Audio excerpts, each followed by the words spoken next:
Hello, I hope I'm audible. हाँ जी। Yeah, हाँ, चलिए। Thank you everyone for joining. आज हमने जो एक सिलसिला 1 साल पहले शुरू किया था, आज हम उसके 50वें पड़ाव पर पहुंच चुके हैं। ये हमारा 50th नॉलेज शेयरिंग सेशन है, जिसमें हम एलुमनाई और फेलोज़ को रेगुलरली इनवाइट करते हैं। ना सिर्फ एलुमनाई और फेलोज़ को बल्कि ऑर्गेनाइजेशन में सभी टीम्स को। और हम बाहर से जो भी हमारे गेस्ट आते हैं, हम चाहते हैं कि वो अपनी नॉलेज शेयर करें और जितना भी टाइम वो हमारे साथ बिताएँ, हम उससे कुछ प्रोडक्टिव लेके जाएँ और सीखें। और इसी सिलसिले को आज बढ़ाते हुए आज हमारे साथ प्रोफ़ेसर गंगा साहे मीना जी हैं और मैं आपका वेलकम करता हूँ सर और तहे दिल से थैंक यू भी कहता हूँ कि आपने इतने बिज़ी शेड्यूल में जब एग्ज़ाम्स चल रहे हैं यूनिवर्सिटीज़ में, तो आपने टाइम निकाला, उसके लिए बहुत-बहुत थैंक यू। और मैं पूरी Piramal foundation, Gandhi fellowship, family, community की तरफ से आपको वेलकम करता हूँ और मैं आप सबको थोड़ा-सा ज़्यादा टाइम ना लेते हुए प्रोफ़ेसर गंगा जी के बारे में थोड़ा-सा ब्रीफ देना चाहूँगा। प्रोफ़ेसर गंगा साहे मीना जी एसोसिएट प्रोफ़ेसर हैं, centre of Indian languages school of language literature and cultural studies, Jawaharlal Nehru university, जिसको हम जेएनयू के नाम से जानते हैं, नई दिल्ली में, वहाँ पे।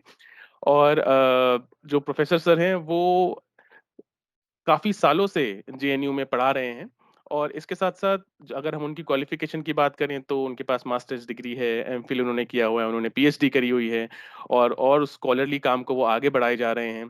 और 2017 से जब वो जेएनयू से जुड़े लगातार वहाँ से अब उनका सिलसिला चल रहा है। इसके अलावा उन्होंने आदिवासी लिटरेचर और आदिवासी साहित्य के बारे में बहुत सारा काम किया है, बहुत सारी चीज़ें लिखी हैं। और आज जिस टॉपिक पे हम बात करने वाले हैं वो भी इसी लाइन्स पे है कि कैसे डिसएडवांटेज जो हमारे बीच कम्युनिटीज़ हैं, लोग हैं, कैसे उनको मेनस्ट्रीम डेमोक्रेसी में लाना पड़ेगा ताकि हम जो डेमोक्रेसी हम कहते हैं भारत की सबसे मज़बूत है इस दुनिया में, वो और मज़बूत कैसे होगी और कैसे हम इक्वालिटी और हर जगह जो हम इक्वल रहने की बात करते हैं, उस पे खरे उतर पाएँगे। तो sir thank you so much आपका और मैं वेलकम करता हूँ सर और प्लीज़ आप शुरू करें सर।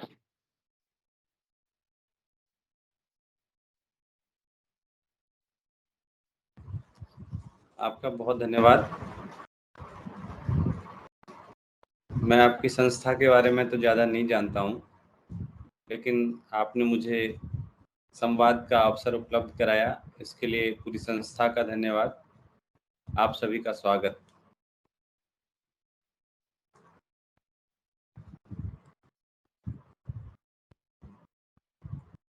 विषय बहुत दिलचस्प है, जिस पे हम बात करने के लिए आए हैं। मैं जयपाल सिंह के एक कोटेशन से अपनी बात शुरू करना चाहता हूँ। मुझे उम्मीद है कि आप में से ज़्यादातर लोग जयपाल सिंह के बारे में जानते होंगे। ये भारत की संविधान सभा के सदस्य थे और एक बड़े आदिवासी नेता। उन्होंने संविधान सभा की बैठक में 19 दिसंबर 1946 को कहा, आदिवासी भारत के असली मालिक हैं। मैं जिस सिंधु घाटी सभ्यता का वंशज हूँ, उसका इतिहास बताता है कि आप में से अधिकांश लोग जो यहाँ बैठे हैं, घुसपैठिए हैं, बाहरी हैं, जिनके कारण हमारे लोगों को ये धरती छोड़कर जंगलों में जाना पड़ा। आप आदिवासियों को लोकतंत्र नहीं सिखा सकते, बल्कि आपको उनसे लोकतंत्र सीखने की ज़रूरत है। आदिवासी पृथ्वी के सबसे लोकतांत्रिक लोग हैं। ये जयपाल सिंह मुंडा ने संविधान सभा में कहा। इसे लगता है कि संविधान सभा में इस बारे में ज़रूर दिलचस्प बातें हुई होंगी। कौन समाज ज़्यादा लोकतांत्रिक है, हम लोकतंत्र को कैसे मजबूत करें, और निश्चित तौर पर उससे ठीक पहले राष्ट्रीय स्वाधीनता आंदोलन को हमको देखना चाहिए, ये जानने के लिए कि आज हमारा देश जैसा है वैसा क्यों है। हमें राष्ट्रीय स्वाधीनता आंदोलन के इतिहास और संविधान सभा की बहसों को देखना चाहिए। राष्ट्रीय स्वाधीनता आंदोलन के इतिहास को देखने पर हमें पता चलता है कि नाम भले ही हम उसको राष्ट्रीय स्वाधीनता आंदोलन दे रहे हैं, नेशनल मूवमेंट दे रहे हैं, लेकिन इसका स्वरूप कहीं सामंतवादी, कहीं जातिवादी और कहीं पूंजीवादी दिखाई पड़ता है। और समय समय पर विभिन्न लोगों ने उसके इस सामंतवादी, जातिवादी और पूंजीवादी चरित्र को उद्घाटित भी किया। राजनीति में स्वयं कांग्रेस के अंदर इस तरह की आवाजें आती थी। कांग्रेस के बाहर क्रांतिकारी आंदोलनों में इस ओर संकेत किया गया कि हमारे राष्ट्रीय स्वाधीनता आंदोलन के नेतृत्व में क्या खामियां हैं। भगत सिंह और उनके साथियों ने इस सवाल को उठाया। डॉक्टर अंबेडकर ने अपने ढंग से सवाल को उठाया। और जब भी जो भारतीय राजनीति को बहुत पैनी नज़र से देख रहे थे, हमारे स्वाधीनता आंदोलन को पैनी नज़र से देख रहे थे, उन्होंने इसके नेतृत्व पर हमेशा सवाल उठाए और जो वो बेहतर समझते थे अपने समय में, अपने जीवन में, वो उन्होंने किया। क्योंकि मेरा संबंध साहित्य से है, तो जब मैं उस दौर के साहित्य को पढ़ता हूँ तो पाता हूँ कि ये सवाल साहित्य में भी उठाया गया। उदाहरण के लिए आप प्रेमचंद को देखें। प्रेमचंद को आप सब लोग जानते हैं। प्रेमचंद उस दौर के बहुत बड़े लेखक हैं और उनके बारे में कहा जाता है कि अगर आप औपनिवेशिक भारत का इतिहास जानना चाहते हैं, औपनिवेशिक भारत में विचरण करना चाहते हैं, तो आपको प्रेमचंद से अच्छा गाइड नहीं मिलेगा, प्रेमचंद से अच्छा मार्गदर्शक नहीं मिलेगा। साहित्य में प्रेमचंद ने एक नई दृष्टि दी। वो दृष्टि है कि उन्होंने राष्ट्रीय स्वाधीनता आंदोलन को देश के वंचितों की नज़र से देखा। वो बहुत पहले इस बात को समझ गए कि इस आंदोलन का नेतृत्व इस देश के सामंत और पूंजीपति कर रहे हैं। उन्होंने सीधे कहलवाया कि जॉन की जगह गोविंद के बैठने का मतलब आज़ादी नहीं है। उन्होंने 1918 में ये सवाल उठा दिया। उनके एक निबंध का शीर्षक है स्वराज से किसका हित होगा, या एक दूसरे निबंध का शीर्षक है स्वराज का फायदा। इन निबंधों में वे लगातार ये सवाल उठाते हैं कि जब तक देश की बहुसंख्यक आबादी यानी किसान जमींदारों के शोषण से मुक्त नहीं होंगे, तब तक आज़ादी की जिस लड़ाई की हम बात कर रहे हैं वो लड़ाई ज़्यादा सार्थक नहीं होने वाली है। उन्होंने किसानों की दृष्टि से, मजदूरों की दृष्टि से, दलितों की दृष्टि से, स्त्रियों की दृष्टि से, या कह सकते हैं संपूर्णता में देश के वंचितों की दृष्टि से राष्ट्रीय स्वाधीनता आंदोलन के सवाल को देखा और इससे स्वाधीनता आंदोलन में एक व्यापकता आई।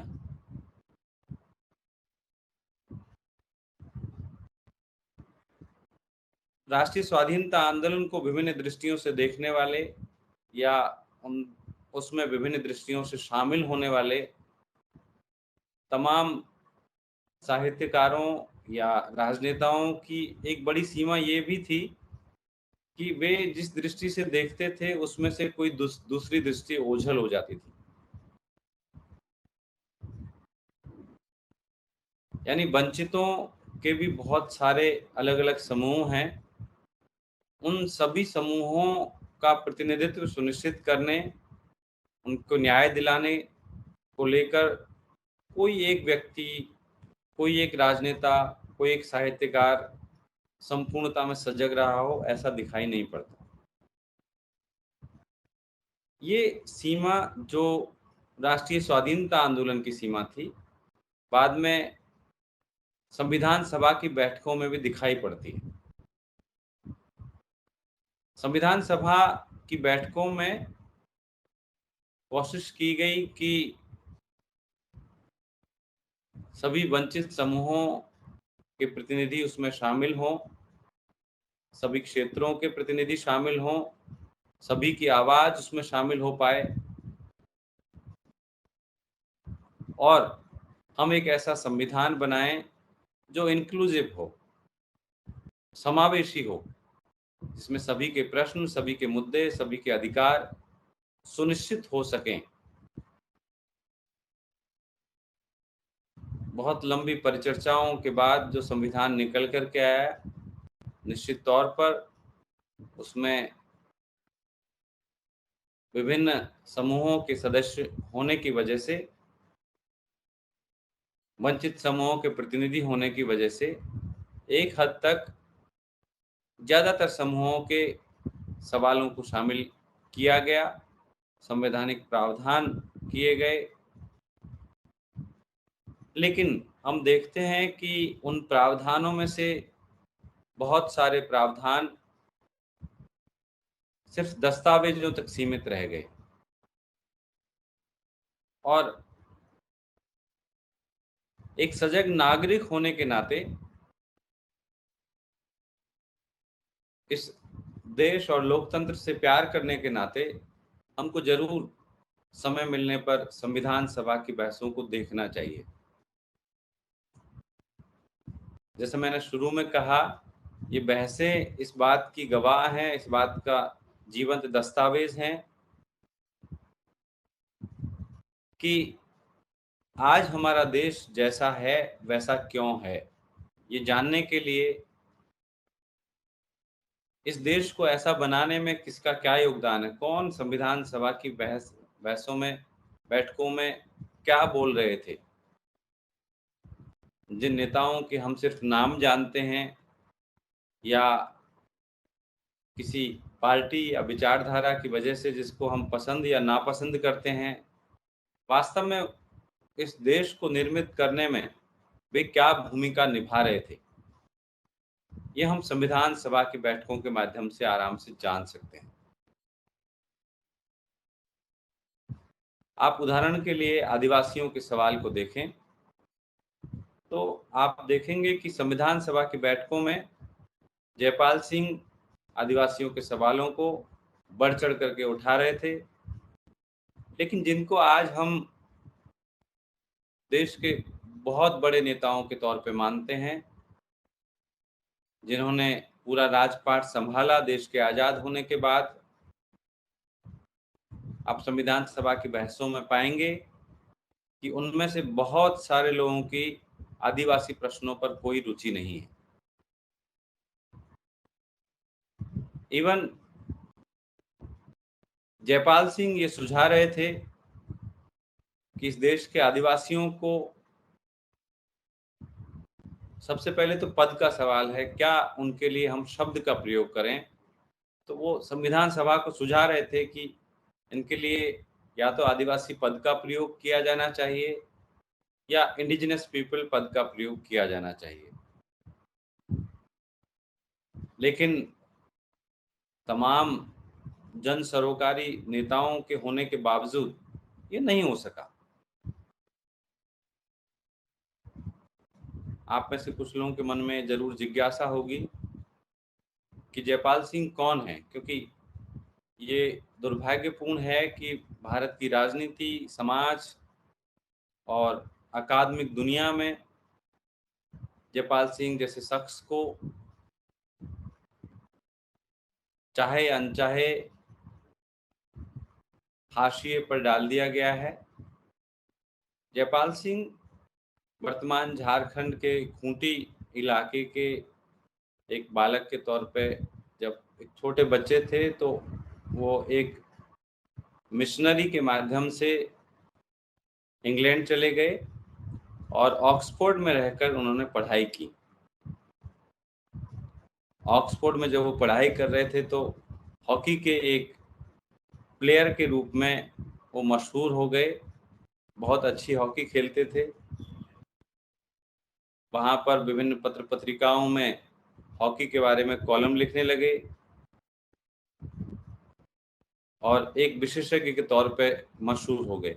उन्हीं दिनों 1928 के ओलंपिक्स जो एम्स्टर्डम में होने वाले थे, उसके लिए भारत की एक टीम जो बम्बई बंदरगाह से रवाना हुई, उसमें कुछ सदस्य यहाँ से गए और कुछ सदस्यों को लंदन से शामिल होना था। ये बहुत दिलचस्प है कि जब वो टीम यहाँ से रवाना हुई तो उसको सी ऑफ करने के लिए, उसको विदा करने के लिए कोई भी नहीं था।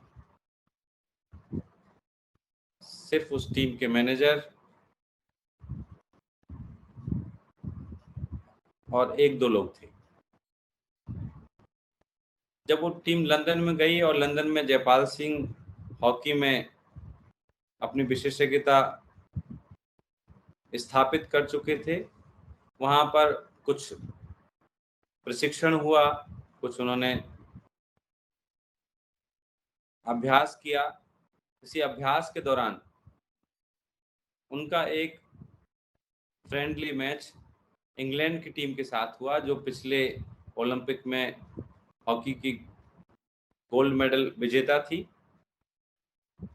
भारत की उस टीम ने, जिसका नेतृत्व उस वक्त जयपाल सिंह कर रहे थे, जयपाल सिंह को नेतृत्व सौंप दिया गया क्योंकि वो बहुत अच्छी हॉकी खेलते थे, ऑक्सफोर्ड में पढ़ रहे थे और उन दिनों उनका आईसीएस में सिलेक्शन हो चुका था, उसकी ट्रेनिंग शुरू होने वाली थी।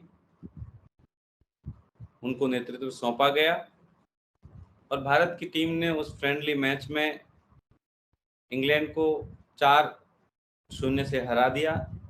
इससे इंग्लैंड का मनोबल इतना कमजोर हुआ कि एक हमारे उपनिवेश टीम ने हमको हरा दिया, तो इंग्लैंड ने अपनी टीम उस ओलंपिक्स में भेजी नहीं और भारत की टीम पूरे जोशो खरोश के साथ उस ओलंपिक खेलों में पहुंची। और आप इस बातचीत के बाद ये आंकड़े ऐतिहासिक दस्तावेजों से जांच सकते हैं कि भारत की उस हॉकी टीम ने ना केवल वो अजेय रही, यानी कोई भी मैच नहीं हारा, बल्कि अपने ऊपर पूरे टूर्नामेंट के दौरान एक भी गोल नहीं होने दिया और भारत को ओलंपिक खेलों में पहला गोल्ड मेडल मिला। भारत को ऐसा गौरव दिलाने वाले उस शख्स को, राजनीति पे हम बाद में बात करेंगे, लेकिन उस शख्स को खेल की दुनिया के लोग भी नहीं जानते, उसके बारे में बातें नहीं करते। ये सवाल हमारे दिमाग में जरूर आता है जब हम छोटे होते हैं, बचपन में, बाद में उसको इग्नोर करने लगते हैं कि हॉकी हमारा राष्ट्रीय खेल क्यों है। क्योंकि सब लोग तो क्रिकेट पसंद करते हैं, उसी के बारे में जानते हैं, उसके खिलाड़ियों के पूरी कुंडली सबके पास होती है। हॉकी इसलिए राष्ट्रीय खेल है कि जो पहली बार गोल्ड मेडल ओलंपिक में मिला, उसके बाद भारत को कई बार वहां पर गोल्ड मेडल मिला। उस टीम में मेजर ध्यानचंद भी थे और भारत के एक से बढ़कर एक बहुत सारे खिलाड़ी थे, लेकिन जिस जयपाल सिंह ने उस टीम का नेतृत्व किया उसको हम खेल की दुनिया से भुला चुके। वही जयपाल सिंह बाद में जब वो हॉकी खेल करके वापस लौटे तो आईसीएस में उनसे कहा गया कि आपकी काफ़ी ट्रेनिंग छूट चुकी है, अब आपको अगले साल ज्वाइन करना होगा।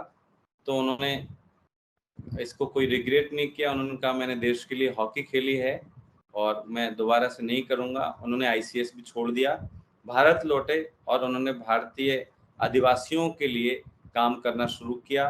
आदिवासी महासभा का गठन किया, आदिवासी सकम नाम से पत्रिका प्रकाशित करना शुरू किया, लोगों को एकजुट करना शुरू किया और वो एक ओजस्वी वक्ता थे, अंग्रेजी में बोलते थे। संविधान सभा की बहसों में उनके वक्तव्य बिखरे हुए पड़े हैं, वो हम देख सकते हैं। उन दिनों में जैसे आज भी बाहर का समाज आदिवासियों के बारे में बहुत कम जानता है, उनके बारे में बहुत सारे पूर्वाग्रहों से ग्रसित हैं। उस वक्त ये स्थिति और भी ज़्यादा थी। उन सभी पूर्वाग्रहों का, उन सब सवालों का एक-एक कर जयपाल सिंह ने संविधान सभा में जवाब दिया। और जो मैं बात कह रहा था कि उन्होंने इस देश के आदिवासियों के लिए संविधान सभा में आदिवासी पद या इंडिजिनस पीपल पद प्रस्तावित किया, वो नहीं हो सका क्योंकि बाकी नेताओं ने साथ नहीं दिया, बाकी सदस्यों ने साथ नहीं दिया। इसका परिणाम ये हुआ कि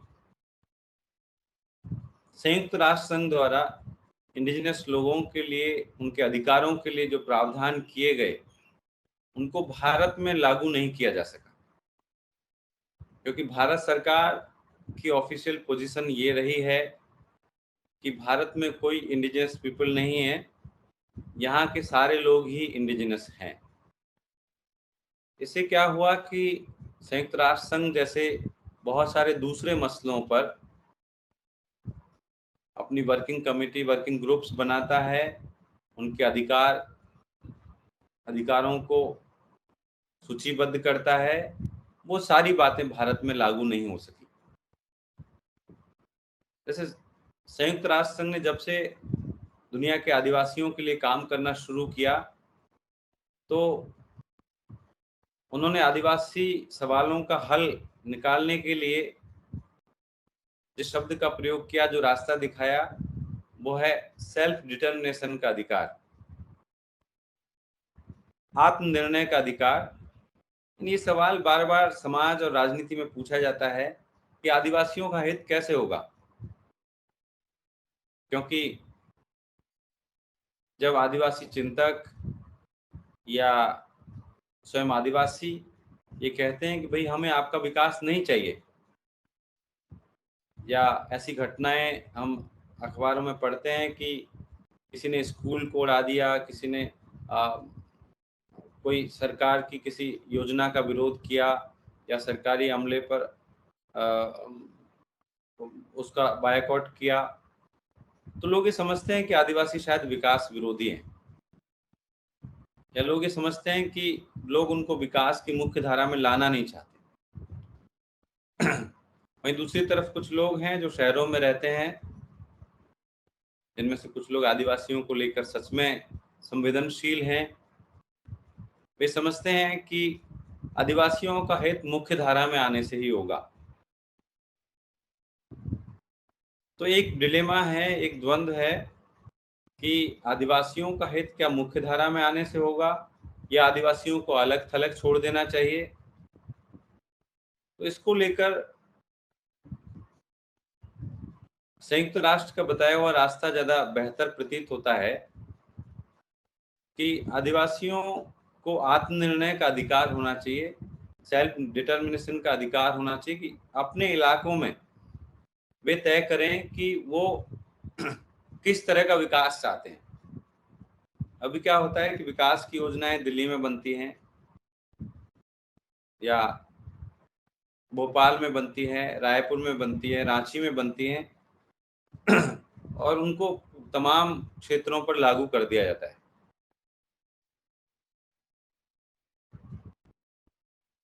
इसमें स्थानीय जरूरतों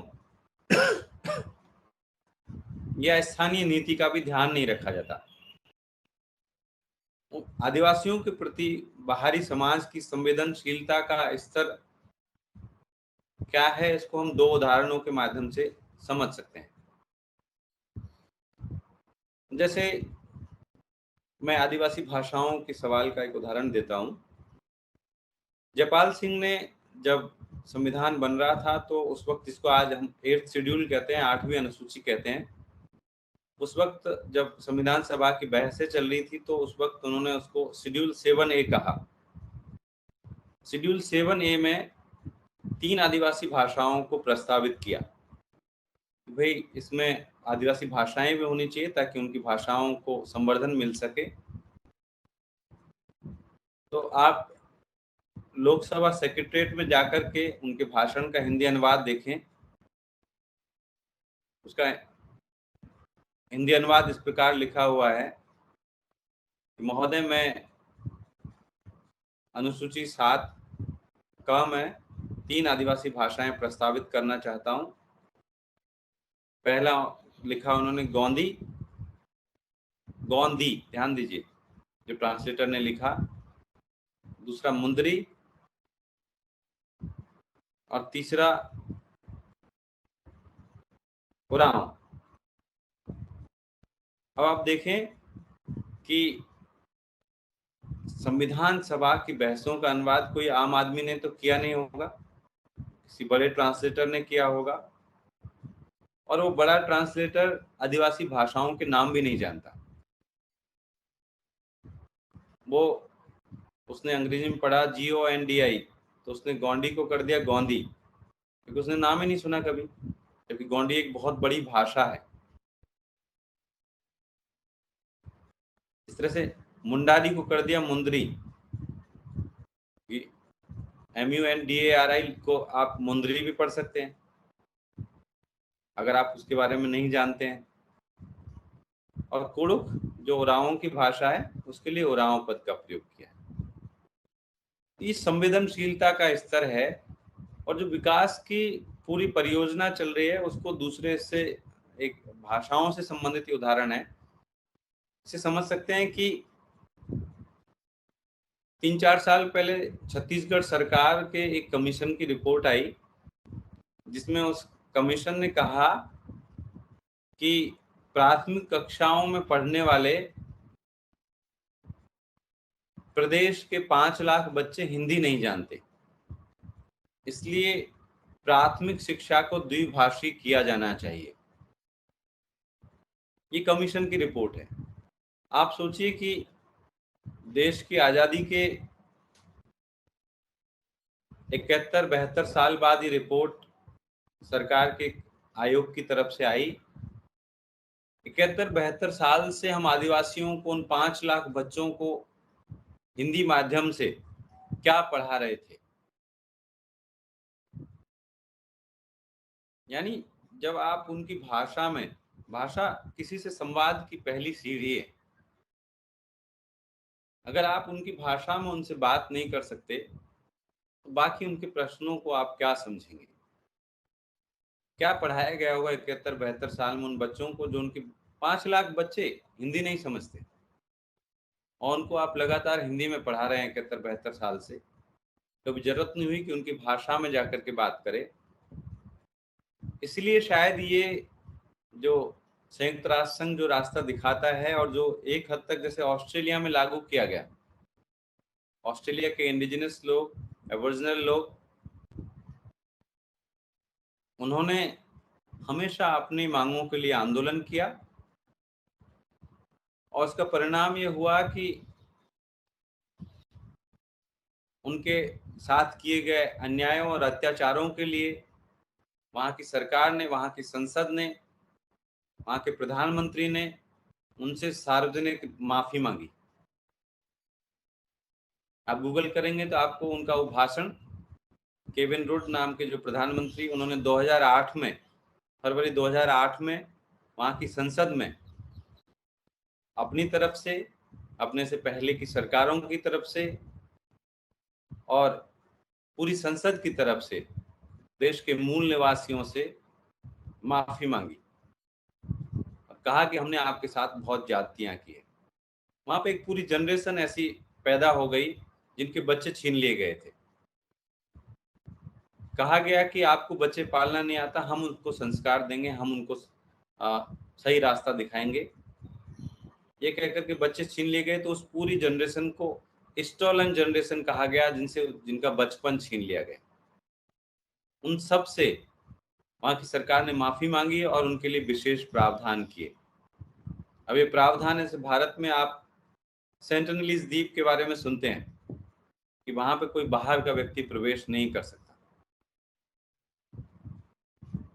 ये ऑस्ट्रेलिया के बहुत सारे आदिवासी इलाकों के बारे में, वहां पर अगर प्रधानमंत्री को या बड़े से बड़े व्यक्ति को भी जाना हो तो आपको लोकल काउंसिल से परमिशन लेनी होगी। आपको आदिवासी इलाके में कुछ करना है तो आपको लोकल काउंसिल से परमिशन लेके ही करना होगा। वहाँ पे सारी नौकरियां आदिवासियों के लिए आरक्षित होंगी, वहाँ पे उनकी भाषा में शिक्षा दी जाएगी। कहीं खनन होगा कि नहीं होगा, होगा तो कितना होगा, किस ढंग से होगा, ये आपको लोकल काउंसिल से पूछना पड़ेगा। ये तो भारत के संविधान में भी इस तरह के प्रावधान किए गए।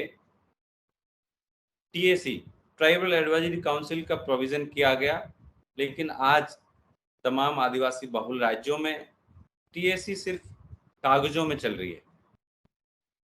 ट्राइबल एडवाइजरी काउंसिल के सिर्फ सिग्नेचर लिए जाते हैं और सरकार जो चाहे वो कर सकती है। केंद्र सरकार हो, राज्य सरकार हो, वो मनमाने ढंग से आदिवासियों की जमीनें छीन रही है और विकास की तमाम परियोजनाएं वो आदिवासियों को विस्थापन का रास्ता दिखा रही है। ऐसे में इंक्लूसिव पॉलिटिक्स निश्चित तौर पर एक उम्मीद की किरण तो दिखाती है। अगर राजनीति में, हमारे लोकतंत्र में विभिन्न वंचित समूहों के लोग आएंगे या आए हैं, तो इससे इस लोकतंत्र का भलाई ही हुआ है। 2-3 स्तरों पर लोकतंत्र और राजनीति का फायदा होता है उसके इंक्लूसिव होने से। उसमें दलितों, स्त्रियों, आदिवासियों, पिछड़ों सबके शामिल होने से एक तो ये कि जो संबंधित समूह है वो अपने सवालों को स्वयं उठाते हैं, तो ज्यादा अच्छे ढंग से उनके सवाल सामने आ पाते हैं।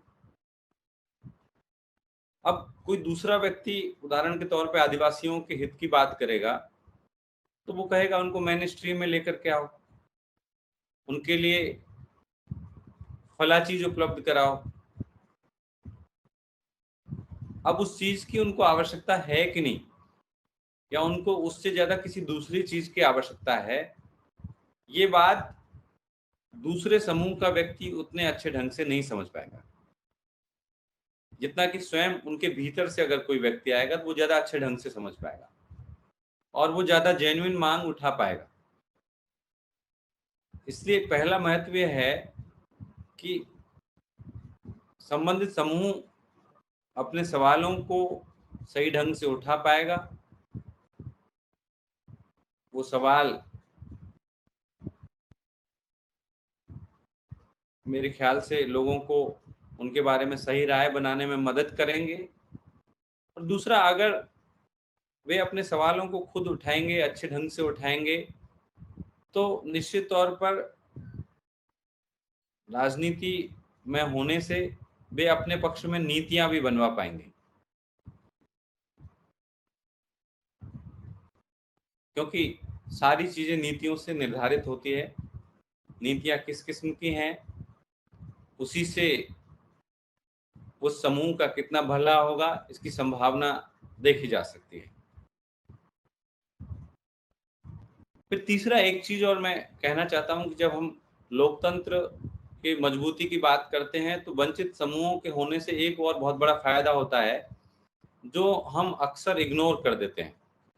वे कि हम, जैसे आप टीवी डिबेट्स में देखते हैं या विभिन्न सेमिनारों में देखते हैं कि जैसे कोई दलित मुद्दे पे सेमिनार करते हैं तो एक दलित को बुला लेते हैं। तो ये तो ठीक है, रिप्रेजेंटेशन से जो हमने पहला इसका फायदा बताया कि वो अपने सवालों को सही ढंग से रख पा रहे हैं, ठीक बात है, रिप्रेजेंटेशन से एक फायदा हो रहा है। लेकिन इससे बड़ा फायदा यह है कि दूसरे मुद्दों पर, सिर्फ दलित मुद्दों पर नहीं, दूसरे मुद्दों पर भी एक भिन्न नजरिया हमको देखने को मिलता है, जिसकी बहुत जरूरत है। मुमकिन है, जैसे जब आप देखेंगे कि जेएनयू में एक अर्थशास्त्री रहे हैं जो यूजीसी चेयरमैन भी रहे हैं, प्रोफेसर सुखदेव थोराट। अब वो अर्थशास्त्री हैं लेकिन दलित समुदाय से हैं, और जब वो यूजीसी चेयरमैन बने तो अखबारों ने इस बात को बढ़ा चढ़ा करके प्रस्तुत किया कि एक दलित को यूजीसी चेयरमैन बनाया गया है, तो उनकी एक पहचान दलित के रूप में सीमित कर दी गई। तो वह है कि जब भी वो टीवी बहसों में या सेमिनारों में एक वक्ता के तौर पे गए तो उनको ज्यादातर दलित मुद्दों पे ही बोलने के लिए कहा गया। एक अर्थशास्त्री के तौर पर, एक समाज विज्ञानी के तौर पर उनके बहुत भिन्न नजरिए हो सकते हैं विभिन्न सवालों पर, और ये हर किसी के साथ है। मान लीजिए आप मॉडर्नाइजेशन पे बात करना चाहते हैं, एक ऐसा मुद्दा है जो सबको प्रभावित करता है, और जब हम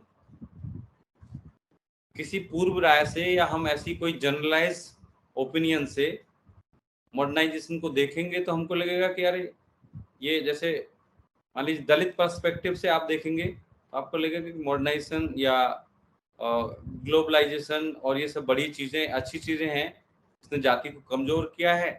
तो हम एक जनरलाइज कर सकते हैं कि भाई वंचित समूहों के लिए आधुनिकीकरण और भूमंडलीकरण या उदारवाद बड़ी अच्छी चीज़ें हैं, इससे वंचित समूहों का बहुत हित हुआ है।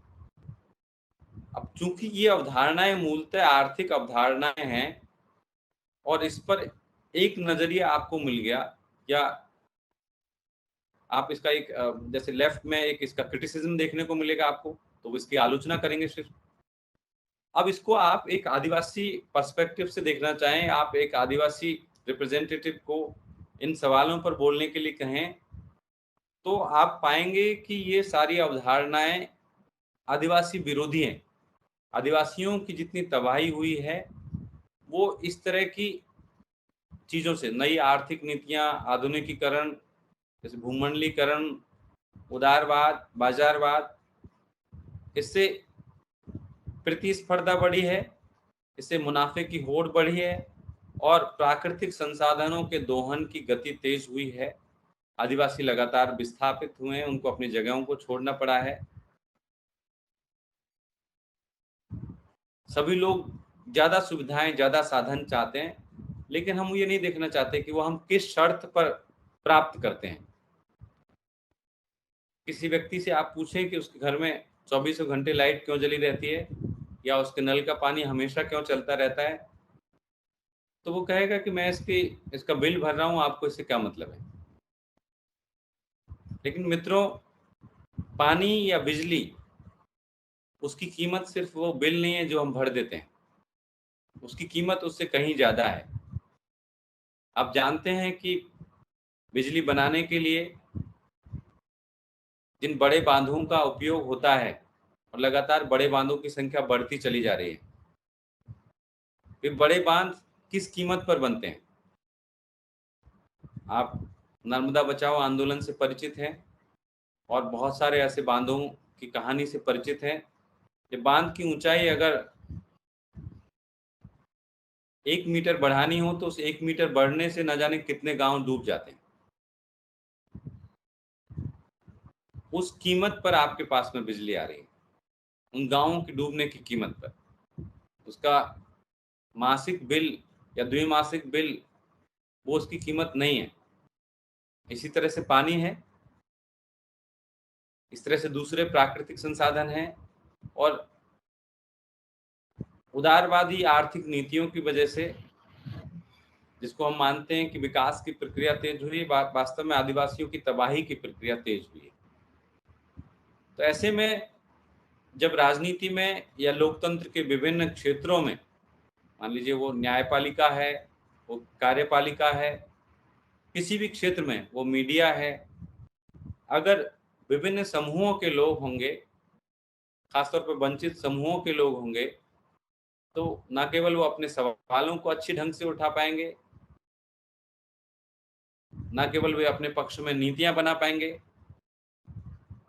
बल्कि वे इस लोकतंत्र को भी मजबूत करेंगे, इसको बहुआयामी बनाएंगे, इसको समावेशी बनाएंगे, क्योंकि वो एक भिन्न नजरिया लेकर के आएंगे इसमें। और वो भिन्न नजरिया हमारे बहुत काम का हो सकता है। जैसे हम लोग जब आदिवासी साहित्य पे काम करते हैं तो हम पाते हैं कि आदिवासी साहित्य, जिसके बारे में अभी तक बातें नहीं हुई है, बहुत कम बातें हुई है, उस आदिवासी साहित्य के पास एक ऐसा पृथक दर्शन है, एक ऐसी अलग विश्व दृष्टि है, एक वर्ल्ड व्यू है, जो अब तक मुक्ति के जितने दर्शन हैं उनमें वो वर्ल्ड व्यू नहीं है। और मुमकिन है कि जैसे आजकल दुनिया भर में पर्यावरण को लेकर सम्मेलन हो रहे हैं, पर्यावरण को लेकर हम चिंतित हो रहे हैं कि क्यों मई और जून में भी बारिश हो रही है, क्यों जुलाई और अगस्त में ठीक से बारिश नहीं हो रही है, कब गर्मी पड़ रही है, कब सर्दी पड़ रही है।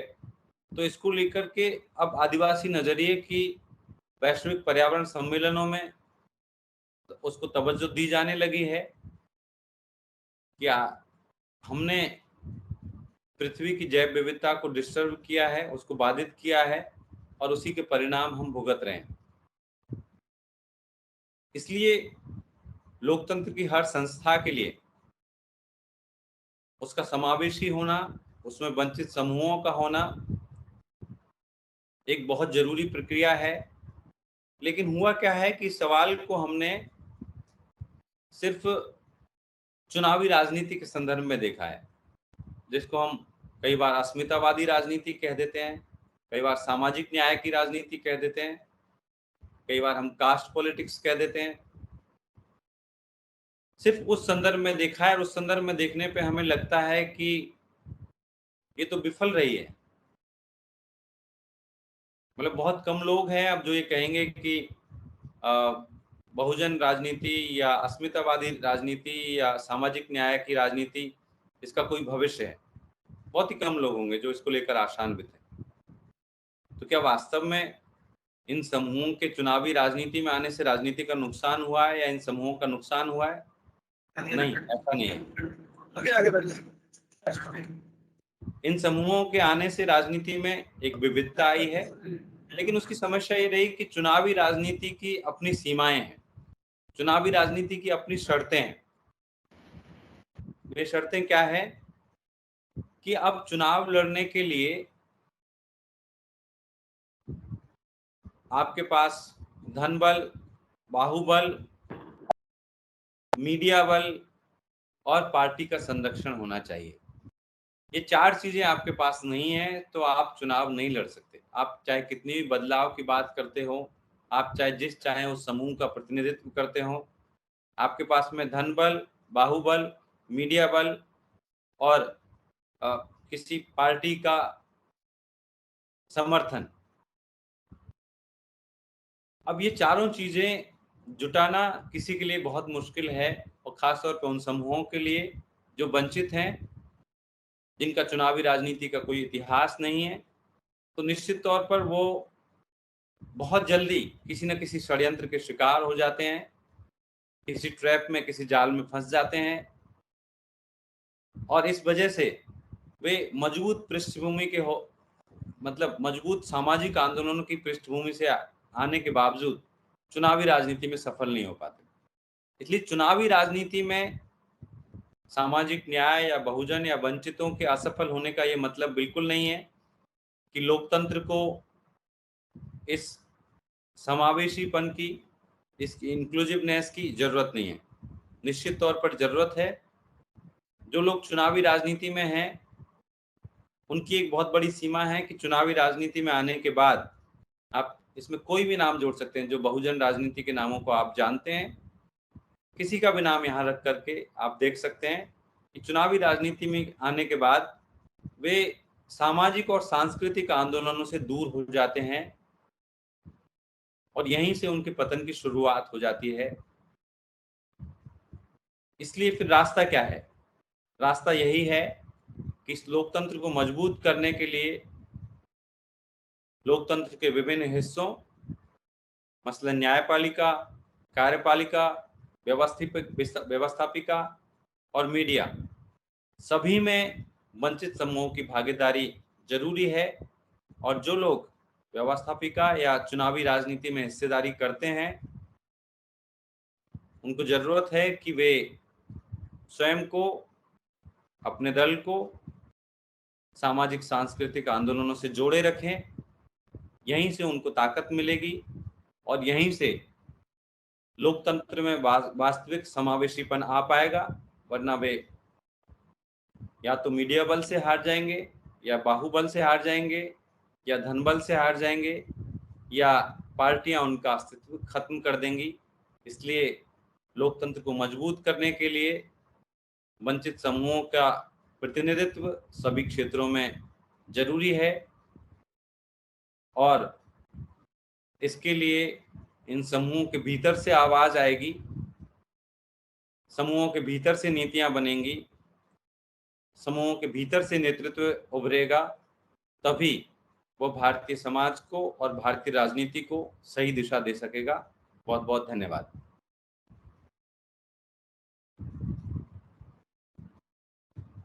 Thank you sir, thank you so much हमें बहुत इतना ज़्यादा ज्ञान देने के लिए।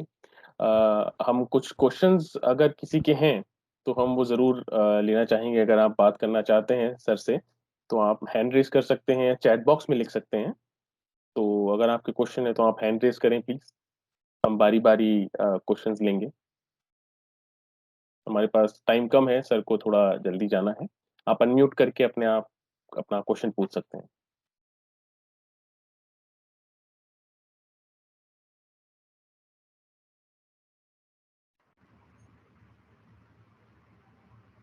Harish Kumar, Harish. Hello sir, thank you, आपने इतना अच्छा बताया। तो आपने एक बार एक सवाल बोला कि कैसे पॉलिटिक्स में धन और मतलब पैसे की जरूरत पड़ जाती है। तो क्या क्या हम लोग जैसे क्या क्या रिफॉर्म ला सकते हैं कि जो है जो पैसे का इन्फ्लुएंस है पॉलिटिक्स में उसको कम किया जा सकता है? क्या ऐसा कुछ कर सकते हैं? इसको लेकर के बहुत सारे संगठन काम करते रहते हैं, लेकिन इसका समाधान छोटे स्तर पर नहीं होगा। इसके लिए चुनाव सुधारों की आवश्यकता है और चुनाव सुधारों के लिए प्रयास, जैसे इसको लेकर के लोग ये प्रस्तावित करते हैं, चुनाव सुधारों की प्रक्रिया में एक तो लिमिट कम की गई है कि कितना आप खर्च कर सकते हैं, लेकिन लिमिट कम करने से भी समाधान नहीं निकला, क्योंकि लिमिट जितनी लिमिट अभी रखी गई उतने पैसे भी जुटाना बहुत मुश्किल है। इसके लिए पूंजीपतियों से समझौता करना पड़ता है, फिर उनके पक्ष में नीतियां बनानी पड़ती है सत्ता में आने के बाद में। तो इस लिमिट को एक तो बहुत कम करना होगा। दूसरा एक समाधान ये सुझाया जाता है, जो लोग चुनाव सुधारों पे काम कर रहे हैं वे बताते हैं कि हम ऐसा कर सकते हैं कि भाई जो जिस इलाके से चुनाव लड़ रहा है उस जगह में अगर वो चुनाव वास्तव में सबसे अच्छा हो कि वो जनता के पैसे से चुनाव लड़े, सभी लोग उसमें कंट्रीब्यूट करें। जो वोटर्स हैं उनसे मान लीजिए आप 2-2 या 5-5 रुपए उनसे इकट्ठे करें, तो उस इलाके के सारे लोग अपने जनप्रतिनिधियों के लिए फंडिंग करें और जो 2 या 5 रुपए या अधिकतम 10 रुपए आप इकट्ठे करेंगे अपने क्षेत्र से, अपने मान लीजिए वो लोकसभा का क्षेत्र है या विधानसभा का क्षेत्र है, तो इससे क्या होगा कि वो थोड़े थोड़े पैसे मिलकर के जो बेसिक खर्चे हैं आपका पर्चा पोस्टर मीटिंग के लिए, उसके लिए हो जाएगा और इससे लोगों से आपका जुड़ाव भी होगा, लोग आप ईमानदारी से चुनाव लड़ पाएंगे। अभी क्या होता है कि आपको चुनाव लड़ने के लिए काले धन की आवश्यकता पड़ती है, चाहे वो आप कम पैसा खर्च करते हैं, कम मतलब 5 करोड़ करते हैं या 2 करोड़ करते हैं, लेकिन करोड़ों में ही खर्च होता है। तो उसको उसमें एक लिमिट तो लगाई है चुनाव आयोग ने, लेकिन उस लिमिट को और कम लाना होगा और जनता के पैसे से अगर सबकी सहभागिता से चुनाव किए जाएंगे तो शायद कुछ हो सकता है। Thank you sir. स्वर्णिम जी थैंक यू। सर मैं एक सवाल पूछना चाह रहा था, क्योंकि मेरा फेलोशिप में आने से पहले बहुत सारे सामाजिक कामों में मैं पार्टिसिपेट करता था। तो एक चीज़ है जो ये जो षड्यंत्र की बात बताए आप, अगर हम इंडिविजुअली समाज में सेवा कर रहे हैं, अपनी क्षेत्र में सेवा कर रहे हैं, ये जिस विचारधारा को लेकर हम कर रहे हैं उस विचारधारा वाले लोग भी हमारे ऊपर अगर षड्यंत्र करते हैं, अगर ये होता रहा है तो इससे बचने का कुछ ऐसा आइडिया जो इससे लड़ा जा सके, बचा जा सके। देखिए ये समस्या तभी आती है जब आप कुर्सी के लिए सारी लड़ाई केंद्रित कर देते हैं। तो सारी इस तरह की समस्याओं का समाधान है कि हम खुद को जन आंदोलनों से जोड़े रखें, क्योंकि वंचित समूहों की या किसी भी राजनीति की सबसे बड़ी ताकत है जन आंदोलन। अगर आप लोगों से जोड़ करके रखेंगे तो कोई आपके खिलाफ कितना भी षड्यंत्र करें, आपका कोई नुकसान नहीं पहुंचा सकता। आपके साथ में हजारों लोग हमेशा खड़े रहेंगे। आप उनके साथ ईमानदारी से उनके सवालों को उठाते रहिए और उनके साथ रहिए। हुआ ये है कि और शायद हो सकता है कि इसमें डॉक्टर अंबेडकर से ही लोगों ने बहुत सारी प्रेरणा ली या उनको गलत ढंग से पढ़ा। लोगों ने मान लिया कि कुर्सी या सत्ता ही सारी समस्याओं का समाधान है। तो अल्टीमेटली सारा लक्ष्य इसी पे केंद्रित हो गया कि हमको कैसे भी कुर्सी प्राप्त करनी है, कैसे भी हमको सत्ता प्राप्त करनी है। और जब एक बार सत्ता मिल गई तो फिर दूसरा फिर लक्ष्य हो जाता है कि कैसे भी सत्ता में बने रहना है।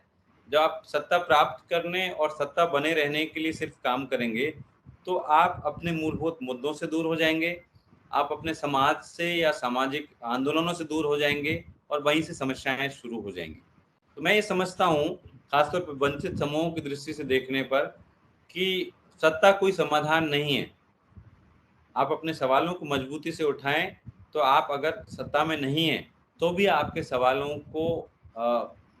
पर जो भी सत्ता में उसको ध्यान देना पड़ेगा। आप एक दबाव समूह की तरह भी काम कर सकते हैं।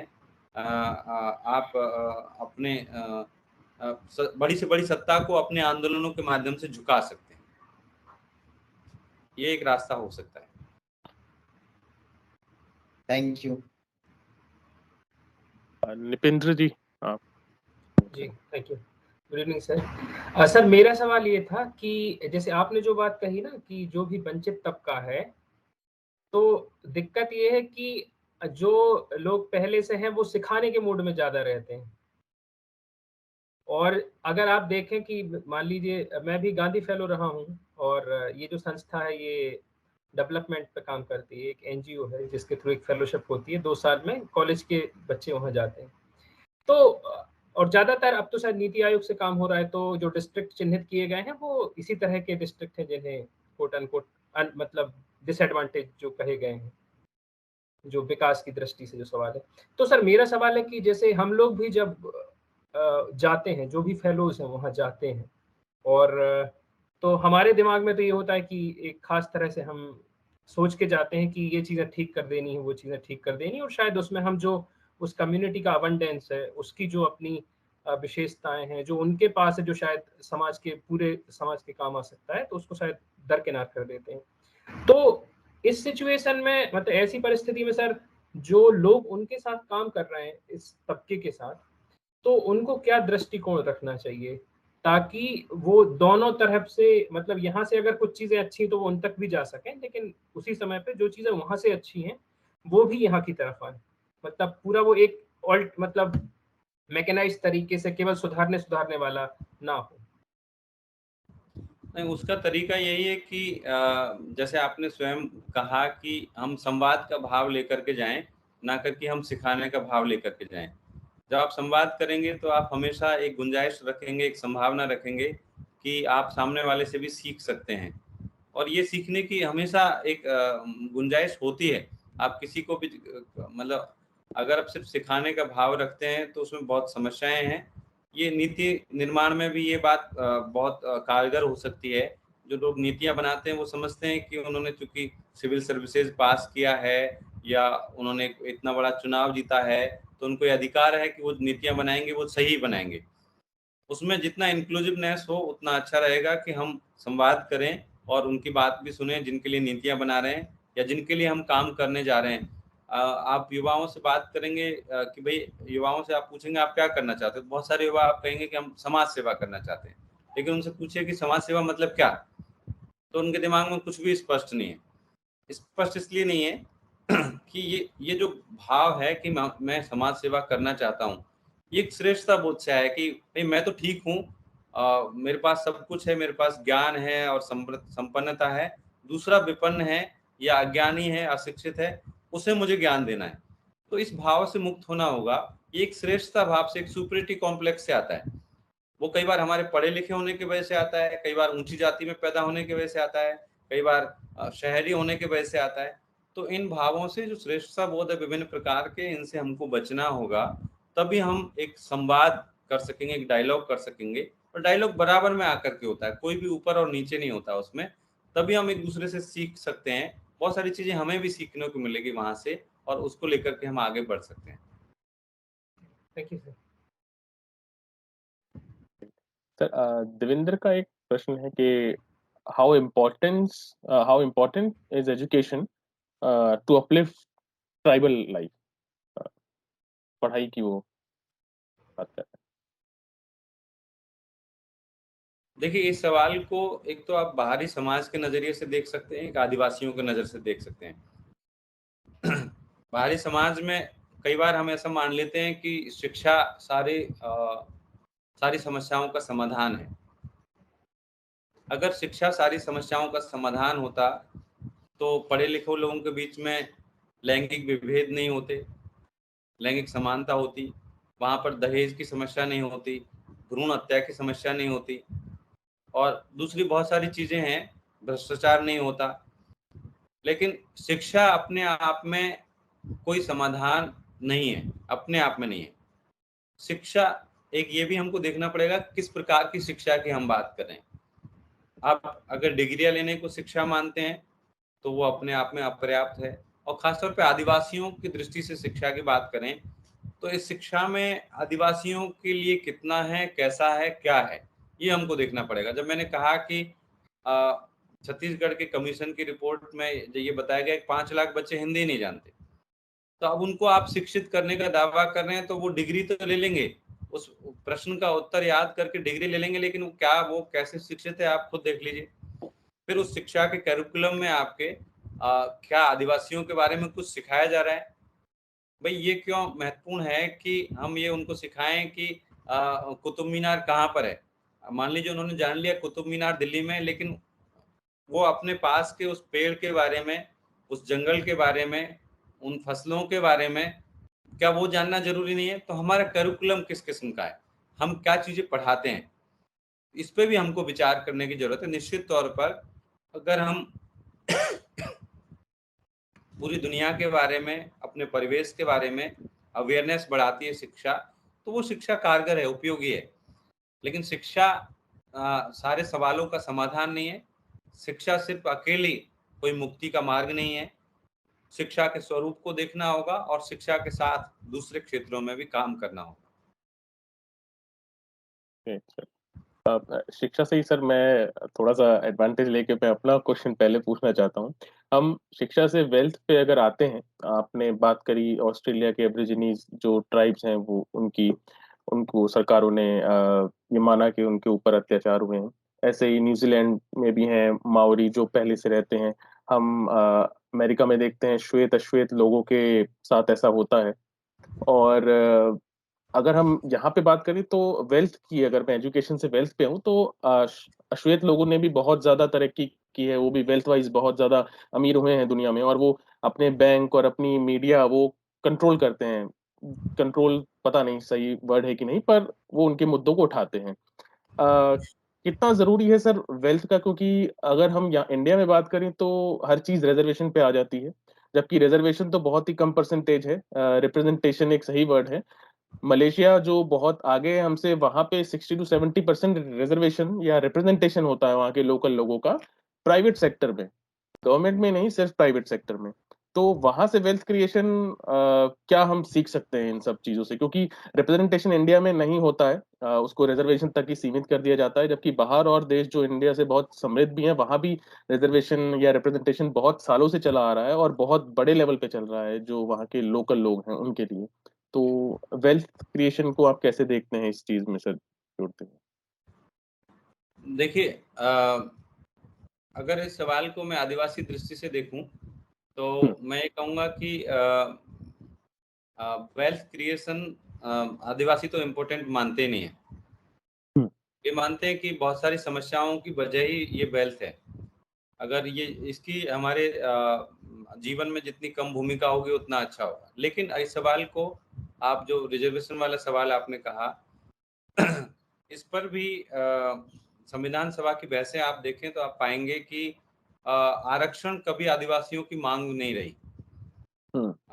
ये पूना पैक्ट से निकला और फिर राजनीतिक क्षेत्रों में और नौकरियों में, शिक्षण संस्थाओं में आया। लेकिन आदिवासियों की मांग स्वायत्तता रही है, उनके अपने क्षेत्र रहे हैं, स्वशासन रहा है। तो आदिवासी दृष्टि से तो ऐसा देख सकते हैं कि कम से कम ऐसे तबकों को जिनका अपना एक स्वतंत्र इतिहास रहा है, और जो दूसरों के जीवन में अनावश्यक दखल नहीं करते, उनको वो हमको अधिकार देने चाहिए या उनके जीवन में हमको दखल करना बंद करना चाहिए। शायद एक ये समाधान हो सकता है। और निश्चित तौर पर जब हम राष्ट्र निर्माण की बात करते हैं, जैसे राष्ट्र निर्माण में जयपाल सिंह ने भी तब कहा कि भाई आप एक राष्ट्र का निर्माण कर रहे हैं तो हम इसमें अपना पूरा योगदान देंगे। तो राष्ट्र निर्माण में कभी कोई भी समुदाय पीछे नहीं होता, उसमें सभी को हम रिप्रेजेंटेशन देंगे तो उसको बहुआयामी बना पाएंगे, ज़्यादा समृद्ध बना पाएंगे। तो ये एक बेहतर रास्ता है। Thank you sir.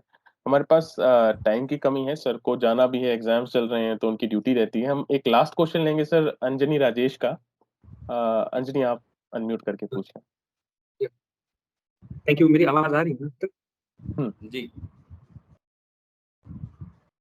तो सर मेरा क्वेश्चन ये है कि जो representation of Dalits and tribes है इनका मेन स्ट्रीम पॉलिटिक्स, कई लोगों का मानना है, एकेडमिया में खासकर ये बहस है कि बहुत ही सिंबॉलिक है। हम सिर्फ कुछ कोरम पूरा करने के लिए, कोटा पूरा करने के लिए उनका रिप्रेजेंटेशन रखते हैं, बट कितना वो अपने पावर को किस तरीके से एक्सरसाइज कर पा रहे हैं। तो सर इस पे आपका क्या टेक है, मतलब आप इसको किस तरीके से देखते हैं? अभी हालिया एक डिबेट है पार्लियामेंट इनॉग्रेशन के अराउंड, तो इस पर क्या कहना चाहेंगे? देखिए, इस बारे में हम कुछ बात तो कर ही चुके हैं, और मैं समझता हूं कि वो इसलिए है कि चुनावी राजनीति की अपनी शर्तें हैं, और उन शर्तों पे चुनाव लड़ करके वहां पर रिप्रेजेंटेशन वो कर पाते हैं, क्योंकि रिजर्व सीटें हैं। तो वो इन चारों के बिना नहीं पहुंच पाते वहां पे, और इन चारों के साथ उनको संबंध निभाना पड़ता है। उनको धनबल यानी जिनसे उन्होंने पैसा लिया है उनके साथ अपने संबंध निभाने हैं, तो वो उनकी राजनीति प्रभावशाली नहीं हो पाती, क्योंकि अल्टीमेटली फिर उन्हीं पूंजीपतियों के लिए या तो वो करप्ट होकर के और तब राजनीति में जा पाएंगे, या फिर वो पूंजीपतियों जिनसे उन्होंने पैसा लिया है उनके हित के लिए काम करेंगे। बाहुबल यानी जो इलाके के गुंडे हैं उनसे उनको मदद लेनी है, तो जब गुंडों से मदद लेंगे तो आप दलितों को कैसे बचाएंगे या वंचितों को कैसे बचाएंगे? फिर मीडिया बल, मीडिया की शरण में भी जाना पड़ता है, और इन सबसे ऊपर पार्टी के का समर्थन, पार्टी का टिकट मिलना ही मुश्किल है। अब आपको मान लीजिए भारतीय जनता पार्टी में टिकट लेना है, तो अब वंचित समूहों के नेताओं को छोड़ दीजिए, बाकी बड़े बड़े जो दूसरे समुदायों के नेता हैं उनकी भी हैसियत नहीं है कि वो प्रधानमंत्री या गृह मंत्री या जो बड़े नेता हैं उनके सामने बोल सके। तो ऐसे में ये इतनी सारी सीटें रिजर्व होने के बाद भी वंचित समूहों के लोगों का प्रतिनिधित्व सिर्फ एक खाना पूर्ति बन करके रह जाता है, क्योंकि वो कभी वंचितों के समूहों पर खुल करके नहीं बोल पाते। ऐसा नहीं है कि वो उन मुद्दों से परिचित नहीं होते या उनको बोलना नहीं आता, बल्कि उनके ऊपर पार्टियों का दबाव होता है, पूंजीपतियों का दबाव होता है, या बाहुबलियों का दबाव होता है, जिसकी वजह से वो वहां पर उन मुद्दों को नहीं उठा पाते और उनकी राजनीति एक टोकनिज्म बन करके रह जाती है। इसलिए इसका रास्ता यही है कि जितना वे नेता खुद को जन आंदोलनों से जोड़ करके रखेंगे, आज तक पार्लियामेंट में खुल करके वही बोल पाए हैं, विधानसभाओं में वही बोल पाए हैं जिनके पीछे एक जनाधार है, और जनाधार सिर्फ वही नहीं है कि उन्होंने एक चुनाव जीत लिया है, अगले चुनाव जीतने की जो उनको चिंता है, इस वजह से वो सोचते हैं कि अच्छा हम बोलेंगे तो पार्टी टिकट नहीं देगी, हम बोलेंगे तो पूंजीपति हमारी मदद नहीं करेंगे, हम बोलेंगे तो मीडिया हमारा साथ नहीं देगा। जिसको इस बात की चिंता नहीं है, जो जानता है कि मेरे साथ जनता खड़ी हुई है और मुझे जनता के मुद्दों को उठाना है, वो कभी डरेगा नहीं, और उसकी राजनीति कभी टोकनिज्म की राजनीति नहीं होगी, और उसी ने वंचितों की राजनीति में अपनी विशिष्ट पहचान बनाई। Sir thank you. ये स्वर्णिम, चलिए लास्ट क्वेश्चन आप जल्दी से पूछ लीजिए क्योंकि टाइम की हमारे पास कमी है। बिल्कुल। सर मैं एक सवाल पूछना चाहता था, जैसे कि दलितों की सवाल को लेकर या पिछड़ों की सवाल को लेकर जो सरकार में आई, लेकिन ज्यादातर देखा जा रहा है कि दलित के नाम पर लोगों को मतलब राज्यसभा भेज दिया जाता है या विधायक की टिकट दे दी जाती है। सामर्थ्यवान उच्च बिरादर में भी लोग रहते हैं लेकिन उनको नहीं दिया जाता है। इसके वजह से कहीं ना कहीं उनका जो मुख्य सवाल है आदिवासियों का या दलित का जो सवाल है वो किससे रहता है? नहीं समझ पाया हूँ, बीच में आपकी आवाज थोड़ी डिस्टर्ब हो गई थी, एक बार और दोहरा दीजिए। बिल्कुल बिल्कुल। मैं ये बोल रहा था कि जो अलग पार्टियां जो भी पार्टियां सत्ता में आई, दलित और आदिवासी की राजनीति करते हुए, लेकिन समय आया, जीत हुई, सत्ता में आए वो लोग, तो आयोग आयोग उन्होंने राज्यसभा भेजा, सदन भेजा, टिकट दिया, लेकिन जो योग्य थे उसको नहीं दिया। इसका क्या कारण हो सकता है? आप अपने संदर्भ में क्या? देखिए ये मैं तो ऐसा नहीं मानता कि अयोग्य लोगों को भेजा गया, बल्कि जो योग्यता है वो अपने आप में एक बहुत ही प्रॉब्लमेटिक टर्म है, जिसको मेरिट कहते हैं या योग्यता कहते हैं, वो एक प्रॉब्लमेटिक टर्म है। उसको सही संदर्भों में हम तब समझ सकते हैं जिनको आप अयोग्य कह रहे हैं। उनके सामाजिक मंचों पर उनके भाषण सुनिए, उनसे व्यक्तिगत रूप से आप मिलिए, उनमें से ज़्यादातर लोगों को पाएंगे कि वो अयोग्य नहीं है। लेकिन राजनीति में जैसे मैंने कहा कि चुनावी राजनीति की अपनी शर्तें हैं, और इन शर्तों के साथ साथ कई बार उसमें जो शर्तों की हम बात कर रहे हैं, कई बार उसमें परिवारवाद भी हावी हो जाता है। तो इस वजह से भी क्योंकि अब आप मेन स्ट्रीम पॉलिटिक्स करेंगे तो आप सीखेंगे कहाँ से? सीखेंगे आप दूसरी मेन स्ट्रीम पार्टियों से। दूसरी पार्टियों से सीखने पे जो बीमारियां, जो समस्याएं उनके अंदर है, वो वंचितों की राजनीति के अंदर भी वो समस्याएं आती है। और इस वजह से जिनको आप अयोग्य कह रहे हैं, कुछ वास्तव में इस तरह के कम प्रभावशाली या कम सजग लोग भी चुने जाते हैं। तो मेरा योग का मतलब था कि जब दलित उत्थान की बात, आदिवासी उत्थान की बात को लेकर कम पढ़े हुए लोग काफी उनके मुताबिक चले, आगे बढ़ा दिया जाता है। जो काबिल हैं, जो अच्छे पढ़े लिखे लोग हैं, जिनको जो उनके लिए निजी बना सकते हैं, उनको कहीं ना कहीं पीछे कर दिया जाता है। ये मैं इस संदर्भ में पूछा था। हाँ, इस संदर्भ में, लेकिन पढ़ने और ना पढ़ने, कम पढ़े लिखे और ज्यादा पढ़े लिखे होने से वो समाज के प्रति ज्यादा संवेदनशील है या अधिकारों के प्रति ज्यादा जागरूक है, इसका निर्धारण नहीं होता। ये हम बहुत सारे उदाहरणों से देख सकते हैं, क्योंकि ये यहाँ पे राजनीति में उनका काम कोई मतलब क्लासरूम लेक्चर देना नहीं है, या उनको कॉन्फ्रेंसेस में बोलने का सिर्फ काम नहीं है। उनका काम है समाज के सवालों को उठाना, उनके पक्ष में नीतियां बनवाना, और ये कम पढ़े लिखे लोग भी कर सकते हैं, किया भी है। इसलिए इस आधार पर विभाजन करना उचित नहीं है मेरे ख्याल से। Great sir. Thank you sir, बस एक चैट का लास्ट क्वेश्चन आया है हमारे करंट फेलो से। वो बॉटम टू टॉप अप्रोच की बात कर रहे हैं कि कितना यूजफुल है बॉटम टू टॉप अप्रोच जो वंचित समाज है उन लोगों के लिए। तो हम बॉटम टू टॉप अप्रोच की बात करते हैं कि जो प्रोग्रेस या किसी भी टर्म में वो नीचे से शुरू होना चाहिए, ऊपर ऑफिसों या फिर अधिकारियों से नीचे नहीं जाना चाहिए, बल्कि नीचे से ऊपर आना चाहिए। तो इस अप्रोच को लागू करने पे आपको क्या लगता है कि कितना सुधार होने की संभावना है? हाँ, लेकिन इसको लागू करना बड़ा कठिन है। ये तो जब हम वंचितों के प्रतिनिधित्व की बात कर रहे हैं, तो वास्तव में हम उसको नीचे से लागू करने की बात कर रहे हैं। यानी सबसे जो कमजोर समूह है, और जो गांधी जी के जंतर में तो कहा ही गया है कि जब आपको कोई संशय हो, कोई आप नया काम कर रहे हो, आपको कोई संशय हो कि मैं सही कर रहा हूँ कि नहीं कर रहा हूँ, तो आप उस सबसे कमजोर व्यक्ति को याद कीजिए जो आपने अपने जीवन में देखा है, और फिर आप देखिए कि जो आप काम करने जा रहे हैं इससे उसका हित होगा या अहित होगा, तो आपका संशय दूर हो जाएगा कि आपको ये काम करना चाहिए कि नहीं करना चाहिए। तो ये अप्रोच तो हम मतलब हर जो वंचितों की राजनीति है वो वहीं से शुरू होती है, कि वो सबसे कमजोरों को न्याय दिलाने के लिए शुरू होती है, या जो भी नियम बनाए जाते हैं, जो भी कानून बनाए जाते हैं, वो सबसे कमजोर व्यक्तियों को न्याय दिलाने के लिए, उनके अधिकार दिलाने के लिए बनाए जाते हैं।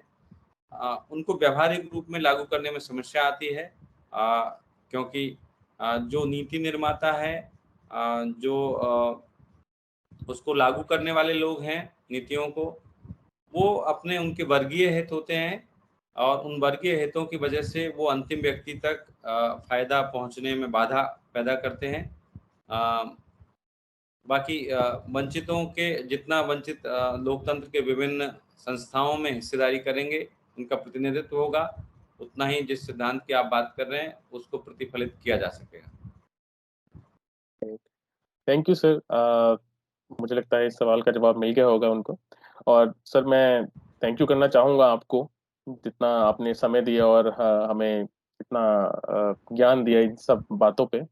हमें लगता है ये जो टॉपिक है, कैसे हम इंडियन डेमोक्रेसी को स्ट्रेंथन करें और उसमें कितनी भागीदारी होनी चाहिए वंचित समाज की, इस पे आज हमें बहुत कुछ सीखने को मिला। और उम्मीद है हम इसी लेंस के साथ आगे जब भी फील्ड पे जाएंगे या कहीं भी जाएंगे तो ये लेंस थोड़ा सा हमारा और क्लियर होगा। तो मैं पूरी गांधी फैमिली और गांधी कम्युनिटी की, गांधी फेलोशिप कम्युनिटी की तरफ से आपको थैंक यू कहता हूँ आपके टाइम के लिए। और हम उम्मीद करेंगे कि कभी दोबारा हम आपको बुलाएं और आपसे ज़्यादा टाइम लें ऐसे ही टॉपिक्स पे। Thank you sir, thank you so much आपके टाइम बहुत के बहुत लिए। धन्यवाद, आप सभी का बहुत धन्यवाद।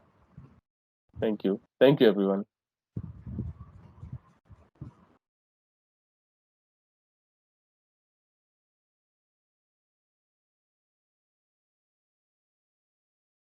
Thank you everyone.